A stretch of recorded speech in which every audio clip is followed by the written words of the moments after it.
여러분 반갑습니다. 예, 함께 예배 드리게 된 전후 좌우의 형제 자매들과 인사를 나눕니다. 어떻게 해요? 인사를 어떻게 나눈다고요?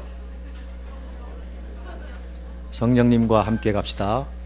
네. 새해에는 성령님과 함께 걸읍시다.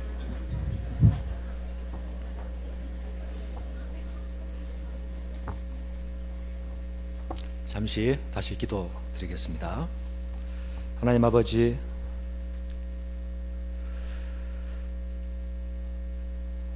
성령으로 행하게 하시고 성령으로 기록하게 하시며 성령으로 자기 백성에게 계속 말씀하신 주님께서 이 시간 성령으로 우리 가운데 다시 말씀하여 주시옵소서. 우리를 살리는 말씀이 되게 하시고 우리를 새롭게 하는 말씀이 되게 하시고 우리가 다시 담대하게 나아가는 말씀을 주께서 우리에게 허락하여 주옵소서. 예수님 이름으로 기도드립니다. 아멘. 그리스도 안에서 사랑하는 성도 여러분, 부활하신 예수님은 자신의 일을 모두 마치시고 하늘에서 쉬고 계신 것이 아닙니다. 여전히 일하고 계십니다. 승천하신 예수님은 하나님 보좌 우편에 앉으셨습니다. 하나님의 통치권, 하나님의 통치 대권을 위임받으셔서 지금 그리스도께서 그 통치권을 보좌에서 행사하고 계시는 것입니다. 예수님을 왕이신 그리스도로 소개한 마태복음은 그 마지막을 이렇게 맺고 있습니다. 하늘과 땅의 모든 권세를 내게 주셨으니 그러므로 너희는 가서 모든 민족으로 제자를 삼아 아버지와 아들과 성령의 이름으로 세례를 주고 내가 너에게 분부한 모든 것을 가르쳐 지키게 하라. 볼지어다 내가 세상 끝날까지 너희와 함께 있으리라. 내가 세상 끝날까지 너희와 함께 있으리라. 승천하시는 그리스도께서, 하늘로 오르시는 그리스도께서 제자들에게 주시는 약속의 말씀이었습니다. 예수님이 하늘로 오르신 것은 제자들과 분리되고 이 땅과 분리되고 격리되기 위하여서 하늘로 오르신 것이 아닙니다. 예수님이 하늘로 오르신 것은 제자들과 함께 하시기 위하여서, 교회와 영영이 함께 하시기 위하여서 하늘로 오르신 것입니다. 통치의 자리, 그 좌소에 그분께서 좌정하신 것입니다. 이제 새 시대는 이 부활하신 예수님의 통치가, 천상의 통치가 시작되었습니다. 그분에게 하늘과 땅의 모든 권세가 주어졌습니다.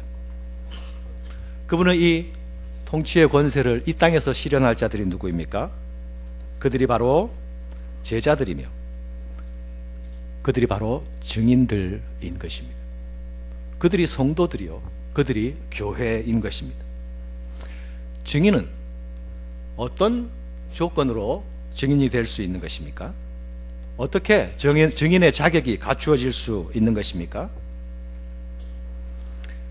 증인은 예수에 대한 증거, 예수에 대한 증언을 하는 사람들이죠.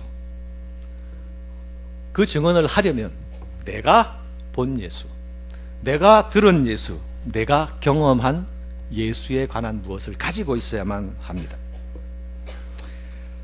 그래서 유다의 자살로 인해서 빠진 제자의 한 자리를 채워 넣기 위해서 투표할 때에 그 조건이 무엇이었습니까? 예수께서 우리 가운데 출입하실 때에 항상 우리와 함께 있던 사람입니다. 예수님께서 우리 가운데 출입할 때 항상 우리와 함께 있다. 그러니까 항상 예수님과 함께 있던 사람입니다. 그래야만 증인의 기본적인 조건이 되는 것입니다.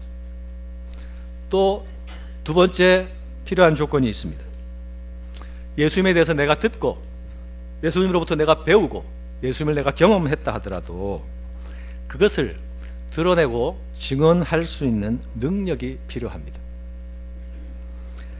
내 안에 드러내고 나타내야 할 무엇을 가지고 있다고 하지만 그것을 표현할, 드러낼 능력이 없다면 그 일은 가능하지 못할 것입니다. 세 번째 조건도 있습니다. 증인의 진술과 증언, 증거 사역 자체가 증인의 존재 방식과 일치해야 한다는 것입니다. 내가 증언하는 것과 내가 사는 방식이 다를 때에 사람들은 그 증인의 신빙성을 의심할 수밖에 없죠. 증인의 인격과 증인의 삶의 내용이 그가 보고 들은 것을 증거하는 그 내용과 일직선상에, 동일선상에 일치해야 한다는 것입니다. 여기서 첫 번째 조건이 제자들 무리 가운데 거의 갖추어졌습니다. 그들은 예수님이 출입하실 때에 항상 함께 있던 자들이었죠. 그런데 그들에게 이 첫 번째 조건을 갖추기 위하여서 마지막 나머지 공부가 필요했습니다. 이것이 부활 후 40일간 예수님께서 더 머물러 계셨던 이유입니다.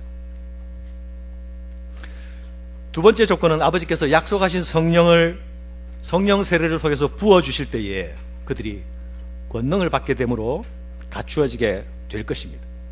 세 번째 조건은 그들이 이 성령의 인도하심을 따라 살게 될 때에 성령의 가르치심을 따라 말씀의 가르치심을 따라 자신을 그 앞에 부복시켜 따라가게 될 때에 그들의 삶 자체가 그들이 증거하는 것과 일치되는 삶이 가능해질 것입니다. 사도행전 전체에서 성령을 가리켜 표현할 때에 그리스도의 영 또는 예수의 영이라는 표현을 사용하기도 합니다. 그러니까 성령을 예수의 영이라고도 하고 그리스도의 영이라고도 하는 것입니다. 성령께서는 예수의 일을 대변하시고 예수에 관한 사실을 가르치시고 이 예수 사건을 증거하시고 밝히 드러나게 하시는 그 일을 하시는 것입니다. 또한 그 일을 위해서 필요한 능력을 성령께서 공급해 주시는 것입니다. 그래서 예수님의 부활 후 40일간의 행적은 증인들이 증거해야 할 핵심적인 내용, 그리스도가 누구인가에 대한 증거자가 되어야 하기 때문에 그 핵심적인 내용이 완전히 채워지기 위해서 꼭 필요한 기간이었습니다. 누가복음 24장은 누가복음을 마감하면서 예수님의 부활과 승천이 마치 하루 동안에 이렇게 바로 일어난 사건인 것처럼 간략하게 묘사하고 있습니다. 반해서 사도행전은 시작하면서 그 기간이 40일간이었다는 사실을 밝히고 있죠. 또 사도행전에서는 이 기간 동안에 예수님이 무엇을 하셨는가에 대해서도 기록을 남겨주고 있습니다. 어떻게 남기고 있습니까? 확실한 많은 증거로 친히 살아 계셨음을 나타내셨습니다. 자신이 사셨다라는 사실을 확실한 많은 증거를 통하여 나타내셨습니다. 그것을 나타내시는데 두 가지 방법으로 행하셨습니다. 하나는 40일 동안 그들에게 보이시는 것으로 내가 부활했다, 내가 부활한 예수다라는 것을 제자들에게 보이시는 것으로 계속 확인시켜 주셨습니다. 또 다른 한 가지가 무엇입니까? 하나님 나라의 일을 말씀하셨다입니다. 하나는 보여주심으로 제자들에게 부활에 대해서 확신할 수 있도록 하시고 경험적으로 확신할 수 있도록 하시고, 또 한편으로는 성경을 가지고 부활 사건을 이해할 수 있도록 가르치심으로 성경적 이해를 가지도록 계속 가르치신 것입니다. 이게 하나님 나라의 일을 말씀하셨다라는 뜻입니다.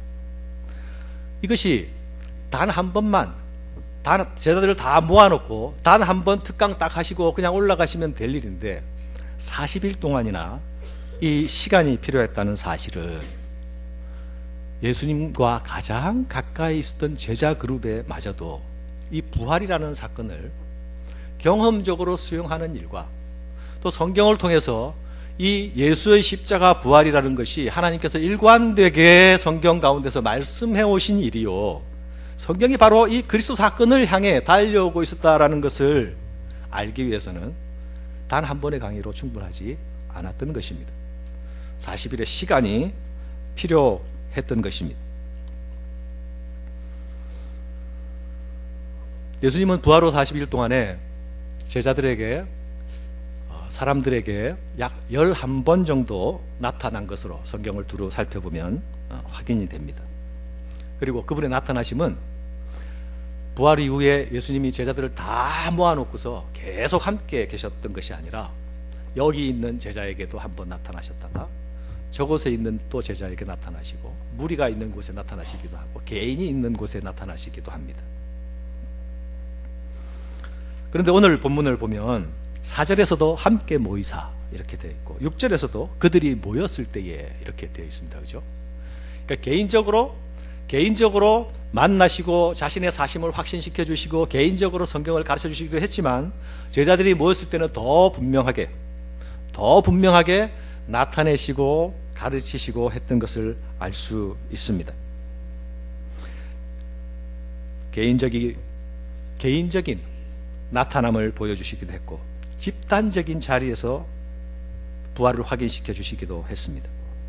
우리가 복음서를 보면 도마 같은 제자들은 예수님을 내가 보기 전에는 절대로 그 사실을 믿을 수가 없다 그랬죠. 그죠?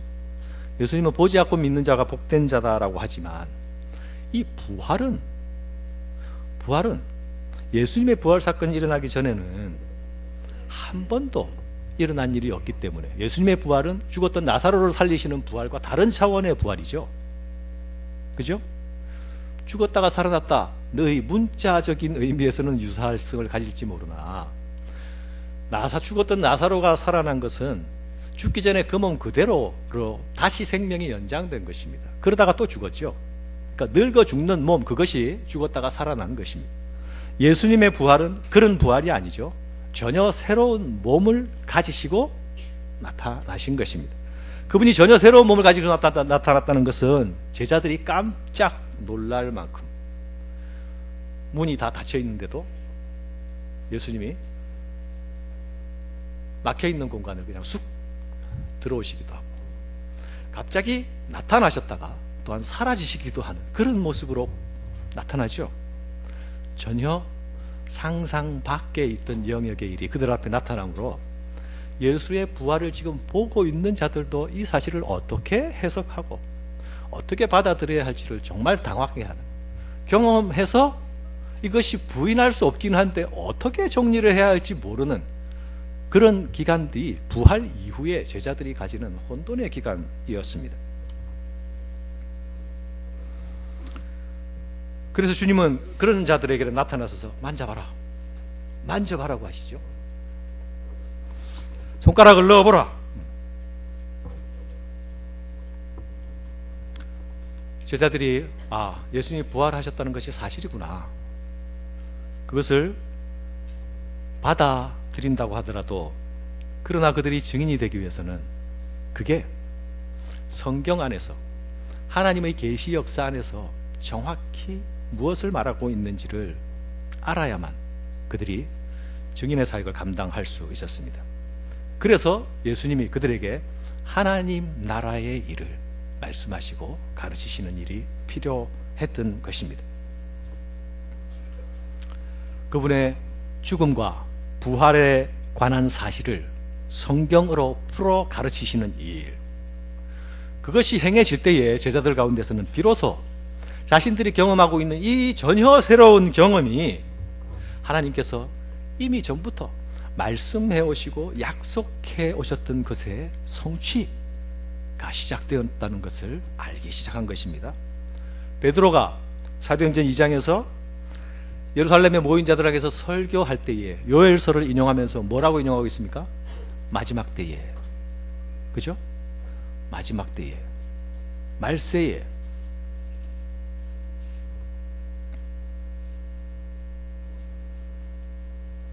예수 그리스도의 죽음과 부활 사건은 하나님께서 구약의 선제들로 약속해 오셨던 그 세상의 마지막 때에 일어날 하나님 나라의 회복 사건, 그것이 지금 시작되었다라는 말로 말세에라고, 마지막 때라고 말하고 있는 것입니다. 이 제자들의 새로운 이해는 감각적, 체험적 이해 가운데서 확신해서는 일과 함께 성경을 통하여서 성경적 확신, 신학적 확신 가운데 들어가는 일이 필요한 것이었습니다. 예수님이 누구신가에 대한 분명한 깨달음은 그들이 비로소 제자가 될 수 있는 일에 가장 첫 번째 요소가 될 수 있었던 것입니다. 여러분이 누구에게 전도하게 될 때에 어떤 언어로 다가가죠? 예수 믿으면 복 받습니다. 예수 믿어보니까 좋습디다. 각양의 언어로 다가갈 수 있습니다. 접촉은 다양한 모습으로 나타날 수 있습니다. 그러나 전달의 내용의 핵심은 무엇이어야 합니까? 예수 그리스도가 누구신가입니다. 신음과 고통 가운데, 희망이 없는 세상 가운데서 하나님께서 세상 가운데 내어주시는 그 대안이 예수 그리스도라는 사실을 말할 수 있어야 되죠. 그러기 위해서는 우리가 그리스도가 누구신지, 하나님이 어떤 대안으로 그리스도를 우리에게 보내셨는지에 대한 우리의 철저한 이해와 깨달음이 필요합니다. 그리고 거기에 대한 동의와 굴복이 필요하죠. 그것이 증인이 되기 위해서 반드시 필요한 일입니다. 다른 말로 교회가 되기 위해서 또한 반드시 필요한 일이기도 합니다. 제자들이 선포해야 할 복음은 예수 그리스도가 누구신가에 대해서 집중되어 있습니다. 사도행전 2장 36절에 보면 베드로가 첫 번 행한 그 연설의 핵심이 뭐였습니까? 너희가 십자가에 못 박은 이 예수를 하나님이 주와 그리스도가 되게 하셨느니라. 이것이 베드로가 선포한 최초의 복음입니다. 제자들이 이런 선포가 가능했던 것은 성령 강림 이전엔 까맣게 모르고 있다가 성령 강림하니까 갑자기 없던 지식이 막 하늘로부터 주입돼 가지고 말하기 시작한 것이 아니라 부활 후 40일 기간 동안 예수님께서 말씀을 풀어 가르치시는 일을 통하여서 십자가 사건이 무엇을 의미하는지, 부활 사건이 무엇을 의미하는지에 대한 분명한 이해를 가지고 있었기에 담대하게 선포할 수 있게 된 것입니다. 부활하신 그리스도는 결코 헛개비나 귀신이나 혼령이 아니었습니다. 제자들 무리는 처음에 부활하신 그리스도가 헛개비인 줄 알았습니다. 세상도 그렇게 이해를 하려고 했습니다. 그러나 그것은 헛개비가 아니라 우리도 장차 입게 될 영화로운 몸이라는 사실을 예수님의 가르침을 통해서 알게 되는 것입니다. 새로운 시대가 시작되었는데 그 시대의 새로운 표본, 제일 앞선 표본이 예수 그리스도의 부활과 그 몸을 통해서 선포되고 있다는 것을 제자들이 듣고 알게 된 것입니다. 초대교회는 몇백 년간 이 예수 그리스도가 누구인가에 대한 논쟁의 역사를 가졌습니다. 451년에 칼케돈 공의회에서 예수님은 완전한 인간이고 완전한 신이다라는 사실을 신학적으로 정리하기 전까지는 계속 예수님이 어떤 분이신가에 대한 끊임없는 꼬리에 꼬리를 무는 물음들이 계속 나왔고, 거기에서 다른 성경이 지지하지 않는 다른 많은 사상들이 나왔습니다.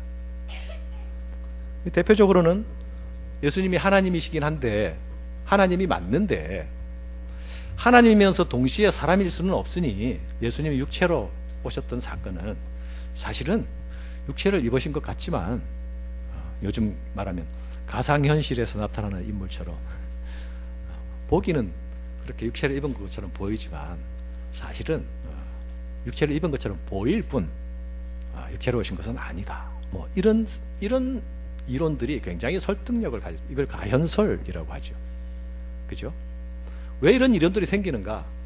예수님이 하나님이시면서 동시에 사람이시다라는 사실을 우리가 이해할 수 없기 때문에 그렇습니다. 그러니까 우리가 이해할 수 있는 영역으로 자꾸 받아들이니까 거기에 꿰어 맞추게 되는 거죠. 성경을 왜곡하게 되는 것입니다.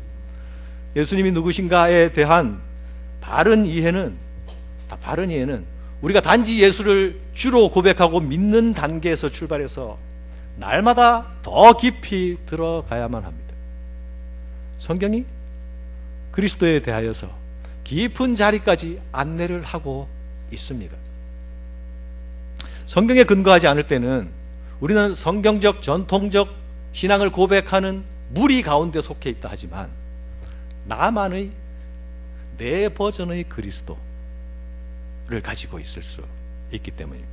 그런데 여러분, 내 버전의, 내 방식의 그리스도를 갖고 있을 때에 그것이 성경이 증거하는 그리스도보다 탁월한 이해인가 할 때에 반드시 그렇지 않다는 것이죠. 그 잘못된 이해에서는 잘못된 신앙과 삶의 태도가 나올 수밖에 없는 것입니다. 우리가 그리스도가 누구인지에 대한 기독론에 대한 바른 이해는 내가 제자가 되고 증인이 되고 교회가 되는 데에 반드시 필수적으로 갖추어야 하는 가장 기초적인 사실이 되는 것입니다. 왜입니까? 그 안에서 생명이 출발하고 하나님께서 그 안에서 새 창조의 역사를 시작하시고 그 안에서 교회를 불러 일으켜 세우시기 때문에 그렇습니다. 제자들에게 문제가 된 것은 예수님이 어떤 그리스도냐 하는 것이었습니다. 오늘 우리가 가지는 의문과는 약간 힌트가 다를 수 있습니다. 우리는 성경이 말씀하시는 대로의 그리스도를 믿고 고백합니다. 그러나 우리가 성경이 말하는 그리스도에 대한 이해를 가지기 전에 우리는 그리스도에 대한 전 이해가 없었습니다. 그렇죠? 그러나 제자들은 예수님을 만나기 전까지 그리스도, 소위 메시아에 대한 전 이해를 가지고 있었어요. 오실 메시아는 이러이러해야 한다, 또는 이런 메시아가 올 수 있다, 이런 전 이해들을 가지고 있었습니다. 당시에 풍만했던 이 메시아 대망 사상이었죠. 그들이 가지고 있는 이 메시아 개념에는 주님이 보여주신 것처럼 십자가에 달리시고 그리고 부활하시는 이런 그림은 전혀 없었기 때문에 예수님에게 그 일이 일어나게 되자 제자들은 시리에 빠지게 되는 것입니다. 그들의 그림에 일치하지 않는 메시아였기 때문에 그렇죠. 엠마오로 가던 제자들이 어떻게 갔습니까? 시리에 빠져서. 그죠? 예수님이 죽었다, 우리가 그렇게 소망을 걸었던 그분이 죽었다는 사실 때문에 시리에 빠지게 되는 거 아닙니까? 유대인의 탈무드에는 사실 죽는 메시아가 나타나기는 합니다. 20세기에 발굴된 사회 문서 가운데 나타나는 유대인의 탈무드에서는 당시 사람들이 여러 종류의 메시아 사상을 가지고 있었다는 것이 나타나는데요. 여기 보면 요셉의 아들 메시아도 있고 다윗의 아들 메시아도 있습니다. 근데 요셉의 아들 메시아는 메시아 전쟁에 임하다가 죽습니다. 근데 다윗의 아들 메시아가 쫙 나타나 가지고 그 메시아 전쟁을 승리로 이끕니다. 그리고 요셉의 아들 메시아를 다시 살려냅니다. 이런 소위 메시아 대망 세상이 반영된 탈무드가 발굴되어서 당시 사람들이 어떤 그림들을 메시아 전 이해로 가지고 있었는지를 확인할 수 있게 된 것입니다. 그런데 그들이 소위 죽는 메시아의 그림까지 상상이 가능했다 하더라도 그들이 가진 그림은 죽는 메시아와 살리는 메시아가 각각 따로 존재하는 것입니다. 그런데 그리스도 안에서는 한 분, 그분 자신이 죽으셨고 그분 자신이 살아나셨죠. 아무도 상상할 수 없었던 그림이 예수 그리스도 안에서 나타난 것입니다. 그래서 성경에서 기자들이 예수님을 말할 때에 나사렛 예수라고 말하는 것입니다. 당시에 예수라는 이름이 흔해서 많은 예수들이 있기도 했지만 다윗의 아들 예수, 요셉의 아들 예수가 아닌 나사렛 예수라는 이 고유한 인물 안에서 하나님께서 그를 주와 그리스도가 되는 사건이 일어났다라고 하는 것을 말씀하기 위해서 나사렛 예수라고 표현하는 것입니다. 엠마오로 시리에 빠져서 행하던 제자들이 어떻게 회복되었습니까? 예수님이 나타나셔서 그들에게 저자직강의 성경 강해를 풀어주셨죠. 그들이 구약 성경에서 예수님의 그림을 발견하고 그 안에서 예수 사건을 다시 읽어내게 될 때에 그들에게 눈이 열리죠. 비로소 자기와 함께 걸으시며 자기들에게 그것을 가르치신 분이 누구신지에 대한 이해가 열리고 성경이 풀어지자 마음이 뜨거워지는 경험을 하게 되는 것 아닙니까? 그들이 이전에 전혀 없었던 메시아에 대한 그림, 그것이 십자가와 부활 가운데서 일어났다. 이것이 예수 사건의 실체입니다. 사도들이 선포한 복음의 핵심 내용이 바로 이 예수 사건입니다. 제자들이 목숨을 걸고 이 십자가와 부활을, 그리스도가 구원자라는 사실을, 그분이 십자가에 달렸지만 하나님께서 주와 그리스도가 되게 하셨다는 이 사실을 선포하게 된 것은 제자 자신들이 1차적으로 그 사실 안에서 새로워진 존재가 되었기 때문입니다. 사랑하는 여러분, 증인이 되는 일은 우리가 증거할 예수 그리스도가 누구이신지에 대한 바른 이해와 바른 믿음이 제일 먼저 요구됩니다. 이것이 증인이 선포해야 할 핵심적인 내용이기 때문에 그렇습니다. 우리가 말씀 앞으로 나아갈 때에 우리를 구원하신 예수 그리스도 그분이 누구신지를 계속적으로 묻고 또 묻고 물어야 합니다. 그리고 우리의 신앙의 날수가 더해갈 때마다 이 분에 대한 이해가 더 깊어지고 깊어져야 합니다. 머리가 더 커지는 것이 아니라 그분에 대한 이해가 깊어짐으로 우리가 더 강력한 예수의 사람이 될 수 있기 때문입니다. 예수님이 가르치신 도덕, 윤리, 거기에 귀를 기울이는 것도 중요합니다. 그러나 도덕과 윤리로 우리가 구원받을 수 없지 않습니까? 예수 이름으로 얻을 수 있는 생명은 그분이 누구신지에 대한 분명한 고백과 그 고백 앞에서 우리가 엎드리며 시작하는 그 일로 새 세계가 출발하는 것 아닙니까? 누가는 부활하신 주님이 하나님 나라의 일을 말씀하셨다고 증거합니다. 하나님 나라의 일, 그러니까 좀 방대하기도 하고 좀 모호한 개념으로 여겨지기도 합니다.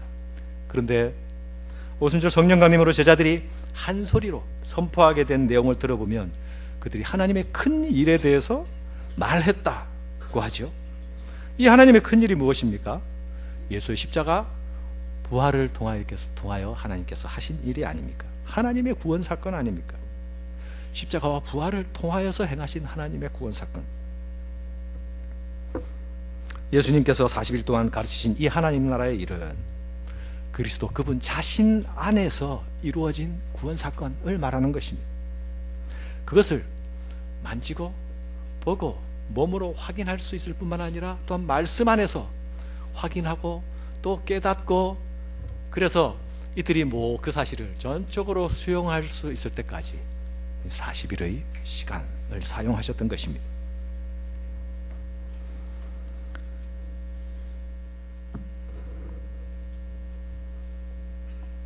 하나님께서 그리스도 안에서 행하신 이 하나님의 큰 일의 결과로 예수님은 하나님께서 가지고 계시던 그 통치 대권을 위임받았습니다. 그리고 그 직무를 천상에서 행하십니다.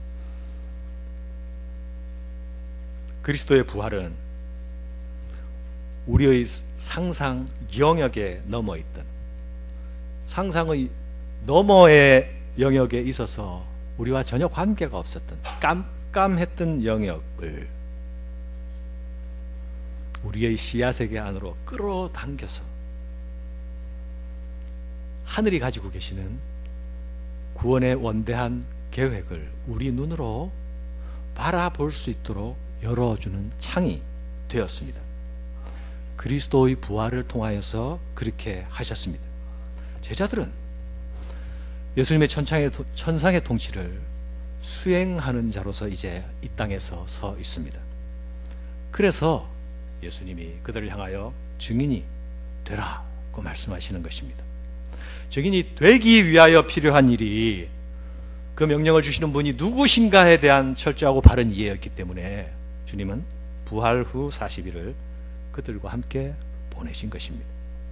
사랑하는 여러분, 우리가 사도행전에 나타나는 제자들과 같이 예수의 사람으로, 그리고 끝없이 전진하는 하나님의 교회로 서기 위해서 1차적으로 예외 없이 반드시 필요한 것이 무엇입니까? 그리스도가 누구신지, 그분의 죽음이 무엇을 의미하는지, 그분이 부활이 나와 무슨 상관이 있는지에 대한 우리의 분명한 확신으로부터 출발하지 않으면 우리는 그 일을 제대로 감당할 수 없을 뿐만 아니라 우리가 누구인지에 대해서도 내 식으로만의, 내 방식으로만의 이해에 머물러 있기 십상인 것입니다. 그래서 우리는 끊임없이 성경 앞으로 나아가야 하고, 그래서 우리는 끊임없이 말씀을 배우기도 해야 하는 것입니다. 성경으로부터 계속 듣고 또 들어야 하는 것입니다. 하나님께서 우리가 성경으로부터 듣기를 원할 때에 하나님께서 성령을 통하여서 성경의 음성을 들려주시는 것입니다.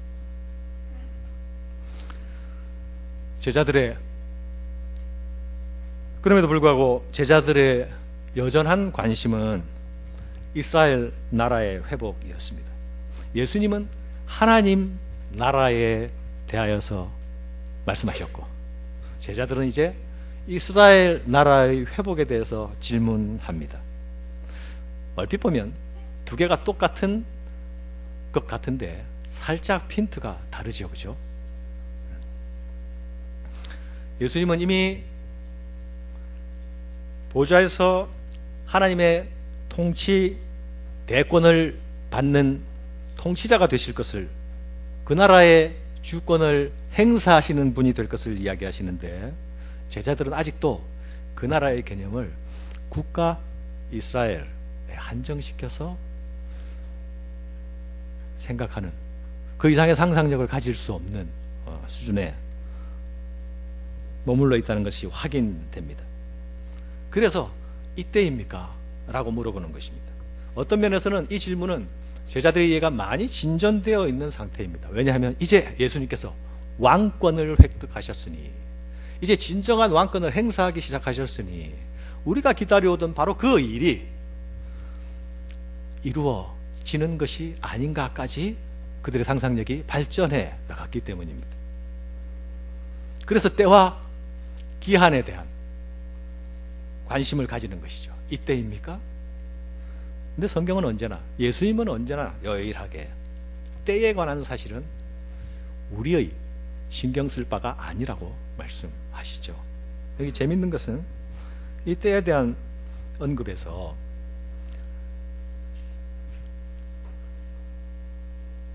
유진 피터슨의 메시아 성경이 아니라 메시지 성경에 보면 이렇게 번역을 해놨어요. 재미있는 번역이기에 제가, Timing is the Father's business, not your business. 재밌죠? NIV 같은 데는 이것은 His own authority라고 이야기하죠. 우리의 영역이 아닙니다. 우리의 영역이 아닌 것에 관심을 가지는 것은 무익한 것이죠. 마땅히 생각할 그 이상을 품지 말아야 하는 것이 우리의 자세입니다. 그런데 우리가 관심을 버려야 할 것은 이것인데 우리가 관심을 가져야 할 것은 무엇입니까? 너희가 증인이 되는 일입니다. 때와 기한은 아버지께서 관장하시는 영역이고 우리가 집중해야 할 일은 증인이 되는 일이다. 너희는 지금 때와 기한에 대하여 관심을 가지고 있지만 그러나 성령이 임하시면 너희가 권능을 받고 내 증인이 될 것이다. 이렇게 말씀하시죠.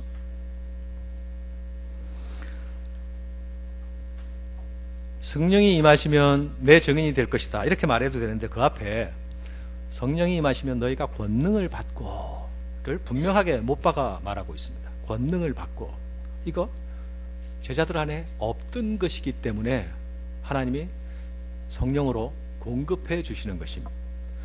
제자들의 없던 것이나 이것 반드시 필요한 것이기 때문에 하나님께서 성령으로 이것을 공급해 주시는 것입니다. 권능. 권능이란 말의 원어에서 다이너마이트라는 말이 나왔습니다. 그 어원에서 듀나미스라는 말에서. 다이너마이트 그러니까 확 오죠. 개념이.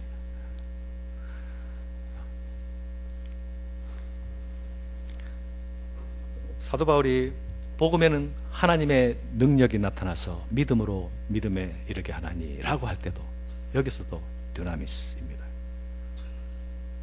이 능력은 우리가 생각하는 슈퍼맨이 가지는 파워가 아니라 하나님의 일을 하나님의 일로 드러낼 수 있는 능력입니다. 그리스도를 예수 사건으로 바로 드러낼 수 있게 하는 그 능력입니다. 여기에는 반드시 능력이 필요합니다. 왜요?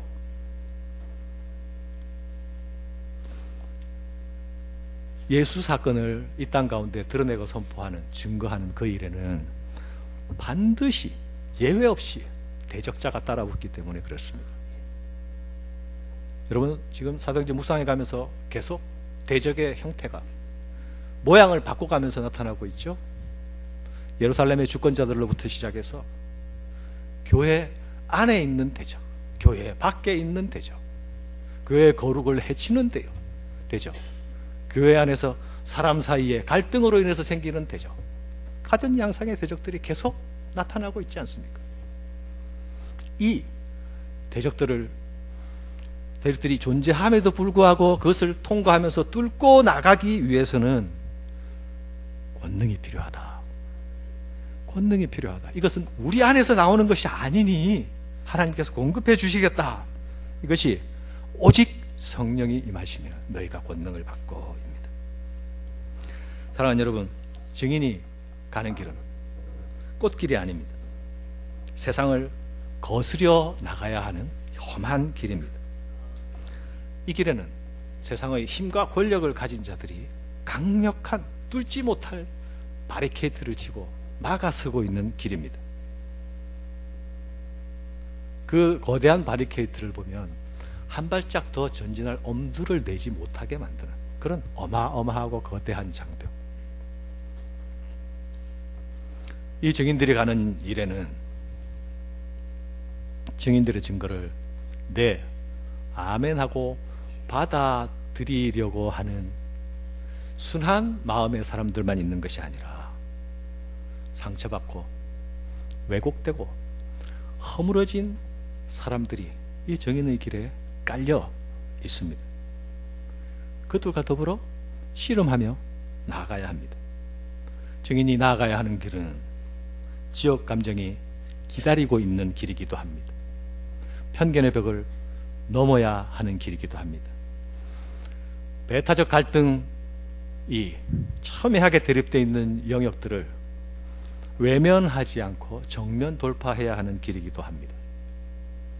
이것은 우리가 본성적으로 다 피해서 우회하고 싶어 하는 길들입니다.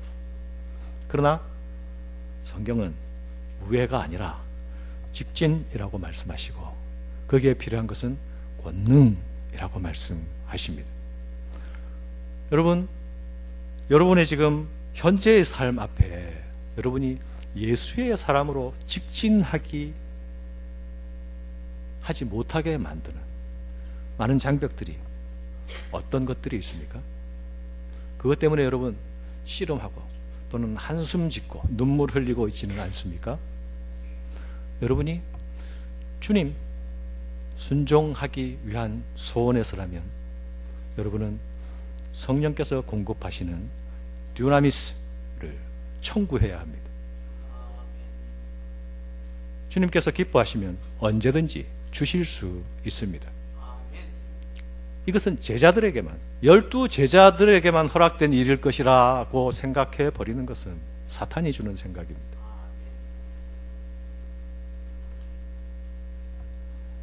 증인은 예루살렘에서부터 그 일을 시작해야 합니다.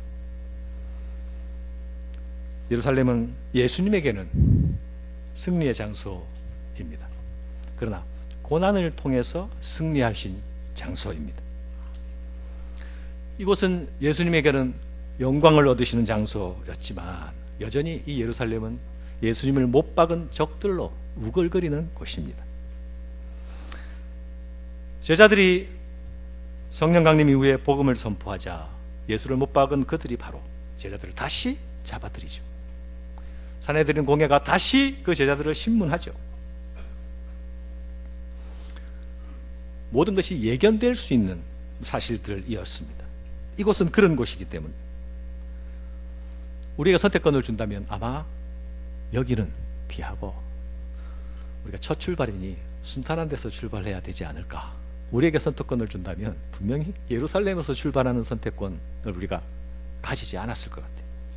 그러나 주님은 바로 여기서 시작해야 한다고 말씀하십니다. 증인의 길이 그리스도의 죽음과 부활 그리고 영광의 예루살렘에서 시작된다는 것은 사실 하나님 나라의 성취가, 증인의 길의 성취가 예수 그리스도께서 얻으신 것처럼 승리가 보장되는 길이라는 것을 의미하기도 합니다. 그러나 또한 제자들이 예수 안에서 이 예루살렘으로부터 출발하라는 말을 들으면 그런 격려와 힘을 얻을 수 있지만 제자들이 자기의 시각, 자기의 경험의 창에서 보면 이 예루살렘에서의 출발은 사실 제자들에게 이 예루살렘은 쓰라린 실패의 경험이 있는 현장이 아닙니까? 차마 다시 기억하고 싶지 않은 사실들이 계속 자신들을 괴롭히는, 얼마 시간이 지나지도 않았어요. 불과 얼마 전의 일들입니다. 외면하고 싶고 까먹고 싶고 눈을 감아버리고 싶은 것입니다. 그런데 여기서 출발하라 말씀하십니다. 처절한 실패로 거기서부터 눈을 감고, 크게 눈을 감고 도망하고 바로 숨고 싶은 그 자리에서 제자들은 출발해야 합니다. 거기서 다시 아픔을 딛고 일어서야 하는 것입니다. 사랑하는 여러분, 여러분이 이 교회의 거룩과 영광에 대한 소망을 가지신 적이 있었죠? 그때가 언제였습니까? 그 기억은 이제 지나간 과거로 머물러 있지는 않습니까? 그런 마음을 품고 난 이후로 여러분 속에 남아있는 것들은 상처와 아픔의 기억뿐이 아닙니까? 그 상처와 아픔의 기억이 다시는 그렇게 출발하고 싶지 않은, 다시는 그렇게 직면하고 싶지 않은 여러분들로 만들고 있지는 않습니까? 그렇다면 우리는 다시 바로 그 자리에서 딛고 일어서야 합니다. 예수님은 제자들에게 갈릴리가 아니라 예루살렘에서 시작하라고 하십니다. 그것은 굳이 제자들을 부끄럽게 하시기 위해서가 아닙니다. 모든 것을 새롭게 하시는 그 그리스도의 은혜 안에서 다시 출발할 수 있게 하기 위해서입니다. 제자들은 예루살렘에서 자신의 실패의 상처를 볼 것이 아니라 승리하신 그리스도의 모습을 보아야 합니다. 그분의 죽음과 그분의 부활을 통하여서 영광을 얻으신 그 모습을 보아야 합니다. 십자가 안에서 이루신 그 승리에 자신들을 내어 던져야 합니다. 예루살렘에서 시작하라, 이 말씀은 제자들 안에 증인의 길로 나서지 못하게 만드는 내적 장애들을 극복하고 나아가라는 말씀입니다. 제자들은 세상이라는 장벽을 만나기 전에 먼저 자신 안에 있는 장벽을 극복해야 했습니다. 사랑하는 여러분, 성령의 권능으로 우리가 가장 먼저 돌파해야 할 장벽은 우리 안에 있는 내부의 장벽들입니다. 사실 우리 자신을 가장 힘들게 하는 게 무엇입니까? 내 밖에 있던 어떤 사람, 어떤 존재, 어떤 사건입니까? 사실은 나를 가장 힘들게 하는 것이 바로 내 안에 있는 나의 모습 아닙니까? 상처난 나의 모습이 나를 힘들게 하고, 그래서 왜곡된 내 모습이 나를 점점 더 부끄럽게 만들고 있지 않습니까?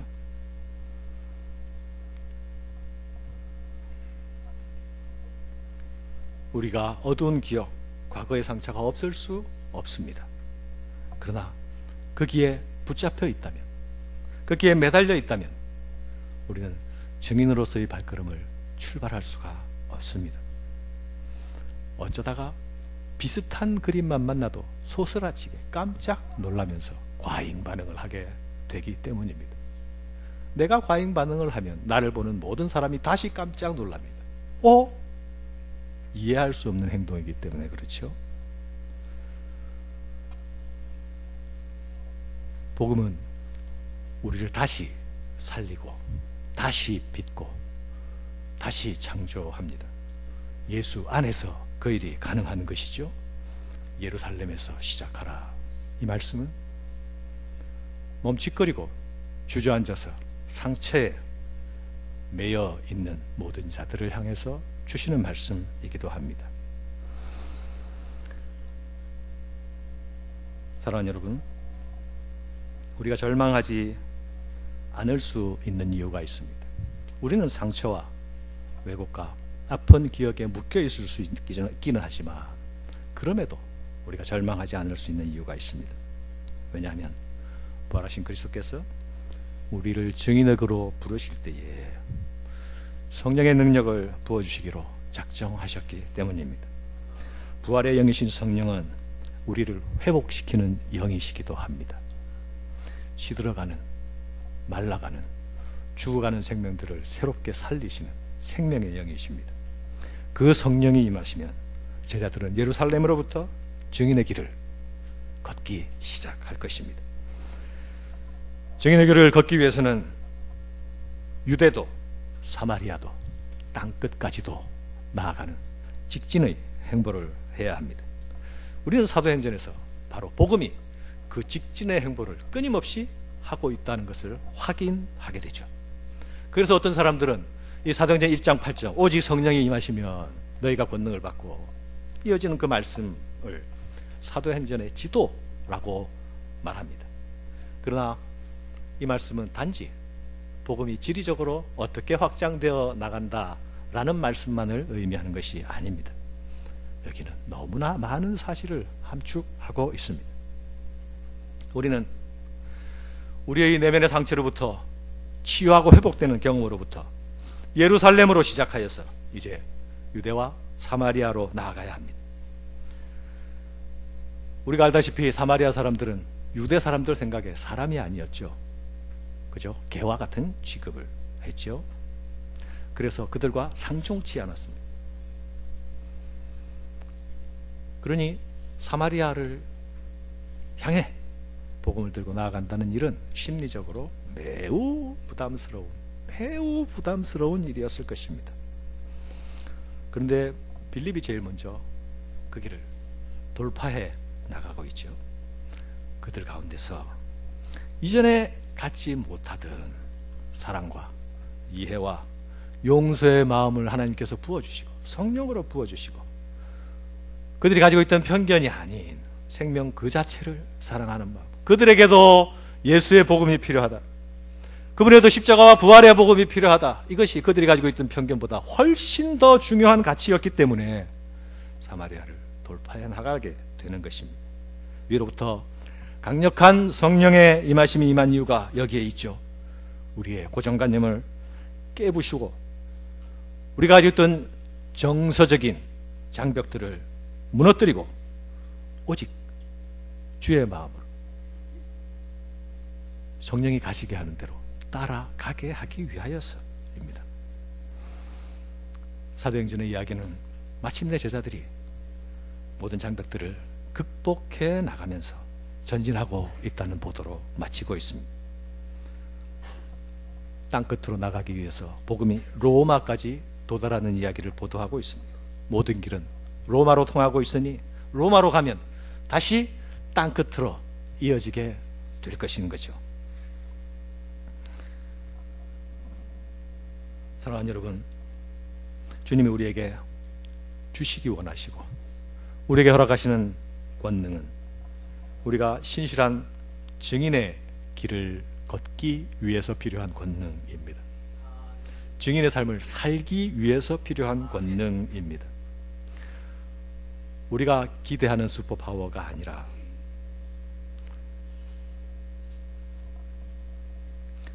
제자들도 그 나라가 임하면 그 나라에서 얻을 영광에 대해서 관심이 많았죠. 그것이 이스라엘을 회복하심이 이때니까 라는 질문과도 연결되어 있기도 합니다.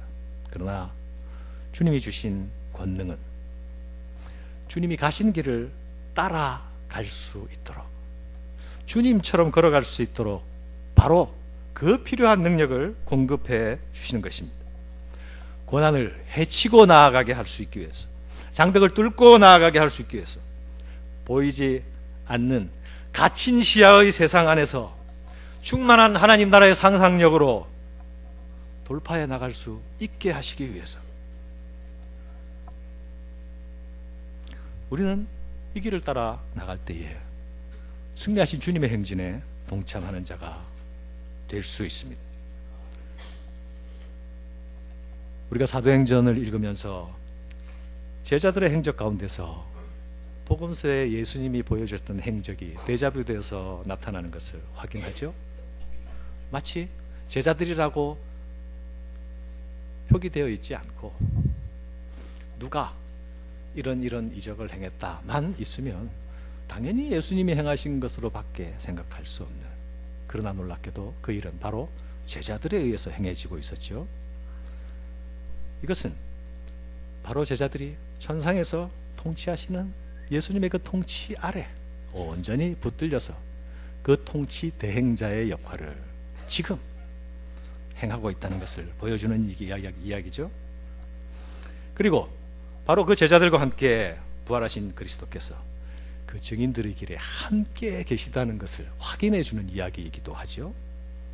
여러분 기대되지 않습니까? 내가 그리스도의 통치 대행자라서 이 땅에서 살며 호흡하고 있다고 한번 생각해 봅시다. 창세기 1장 26절 27절에 보면 하나님께서 우리를 바로 그런 존재로 창조하셨죠. 정복하고 다스리라. 2장에서는 땅을 경작하라. 그분의 통치권을 위임받아 이 땅에서 통치 대행하는 자로 우리를 부르셨습니다. 그러나 천상에서 다시 다스리시는 예수 그리스도는 다시 첫 번 창조 시에 우리에게 주셨던 그 임무를 우리에게 다시 주시고 우리의 얼굴에서 예수를 보게 하시고 우리의 얼굴에서 하나님을 상상할 수 있도록 우리를 내보내시고 우리와 함께 하시겠다고 약속하시고 필요할 때는 권능으로 부어주시겠다고 말씀하신 것입니다. 그러므로 여러분, 성도는, 제자는 세상의 권세자들 앞에 쫄지 않습니다. 세상에서 우리의 생사 여탈권을 쥔 자들 앞에서 벌벌 떨지 않습니다. 그러나 죄의 사슬에 매여서 신음하는 자들을 향하여서는 불쌍히 여깁니다. 행동하지 않을 수 없을 만큼 불쌍히 여깁니다. 성전 미문의 안전뱅이.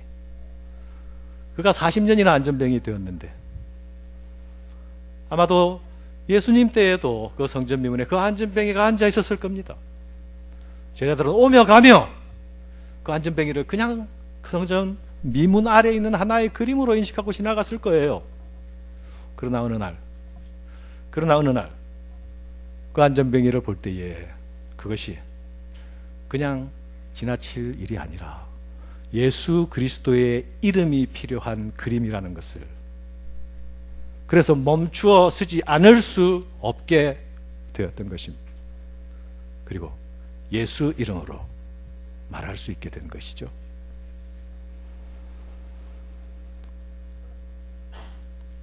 예수 이름으로 다가가는 자입니다. 교회 거룩을 허무뜨리는 공격에는 단호하게 임합니다. 교회 안에서 일어나는 갈등들은 지혜롭고 겸손하게 해결합니다. 이 모든 것이 예루살렘에서 출발하여 나가는 일에 필요한 일들입니다. 이 길의 동반자가 누구라고요? 우리와 항상 함께 하시겠다고 하는 예수 그리스도이십니다. 그분이 성령으로 우리와 함께 하십니다. 이 성령님과 함께 걸어가시는 한 해가 되시기를 주님의 이름으로 축원합니다. 하나님 아버지, 우리에게 주의 은혜를 베풀어 주시어서 세상의 염려와 고통 가운데서 잠들어 있던 상상력을 다시 일깨워 주시고, 우리의 기억 속에 사라졌던 말씀의 생명력을 다시 회복시켜 주시어서 우리가 주께서 보여주시고 가르쳐 주시는 것에 의해서 생각하고 꿈꾸며 상상하는 그 삶을 우리에게 다시 허락하여 주시옵소서. 그리하여서 주님이 앞서가신 그 길을 따라가는 일을 즐거워하게 하시고, 주님의 승리를 따라가는 자의 기쁨이 우리에게 있게 하시며, 우리의 길을 막는 세상을 향하여서는 담대함을 가지고 전진하는 복된 주의 제자들, 증인들, 교회, 가정이 되게 도와주옵소서. 예수님 이름으로 기도합니다. 아멘.